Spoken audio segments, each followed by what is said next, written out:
There's been a lot of discussion about the city's economic development department and whether or not they'll be doing some outsourcing for that department. So we decided we wanted to talk with Vickie Clark, who's the president of the Economic Development Council for Central Illinois, the EDC, and kind of find out if they do decide to do some outsourcing, what can the EDC do and what is the EDC's role in general? Well, first of all, economic development for the city of Peoria is very critical. And so we would work with them to determine, are there ways for us to streamline current activities and fold those into what we're already doing, making sure that we are keeping those processes constant yet effective.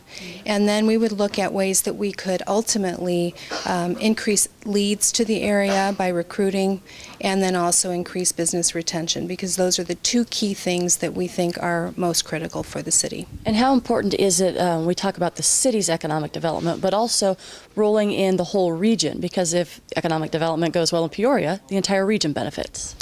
That's true, and really what we're looking at is the entire region. But if you talk to city council people and people that are solely in the city of Peoria, what they're going to need to know is if we're going to be able to represent the city specifically. Mm-hmm. And that's what we would have to work out, is make sure that we could achieve that for them and also continue our regional effort as well. All right, Vickie, thanks. Okay.